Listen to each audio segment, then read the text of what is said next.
Eh bien, bonjour à toutes et tous. Voilà, une semaine que j'ai fait ma dernière vidéo. Donc, nous sommes aujourd'hui à J+9 depuis la mise en eau. Donc, je vais vous parler un petit peu de l'évolution de l'aquarium. Avant d'aller plus loin, je vais vous présenter les nouveaux habitants du bac. Alors, si on se rapproche un petit peu là-bas, vous allez voir qu'il y a de magnifiques petits escargots. Là, il s'agit de planorbe rose. Je les ai introduits hier en même temps que des physes, car je me suis rendu compte que j'avais déjà assez de biofilm et assez de déchets végétaux pour que ce soit intéressant d'avoir des escargots. Alors au départ, je pensais le faire un peu plus tard et prendre aussi des mélanoïdes, mais finalement, ils sont bien là aujourd'hui. Et puis les mélanoïdes, ils arriveront un petit peu plus tard, parce que là, je craignais que en fouissant le sol, ils dérangent un petit peu les plantes qui ne sont pas encore complètement bien enracinées pour certaines. Au niveau des habitants, eh bien, on a une belle explosion du nombre de daphnies et d'ostracodes. Il y en a vraiment beaucoup, c'est très chouette. Il y a aussi de plus en plus de blackworms, j'ai l'impression, ou en tout cas on les voit de plus en plus. Ils sont très présents et très actifs dans le bac. Donc voilà pour les habitants. Au niveau des plantes, eh bien écoutez, je vais essayer de vous montrer un petit peu ce qui a changé.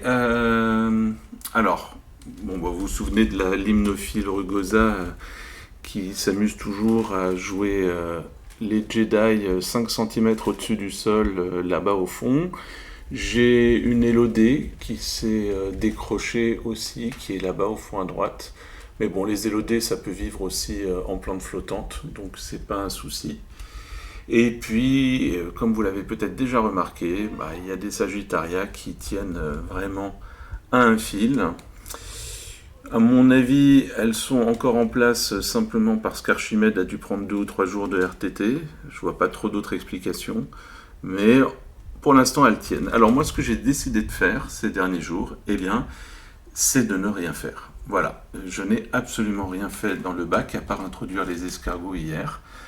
Et je trouve que ça se passe plutôt pas mal. Alors bien sûr, il y a des plantes dont les feuilles ont jauni, il y a des plantes dont les feuilles se sont abîmées et ont fondu.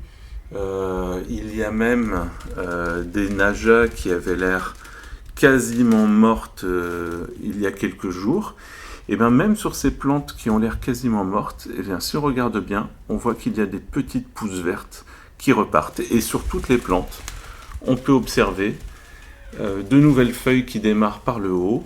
Et puis sur toutes les plantes à tiges aussi, je ne sais pas si c'est très visible, on va le voir sur l'Alternanthera, il y a pas mal de racines qui sont sorties de la tige, principalement au niveau des nœuds.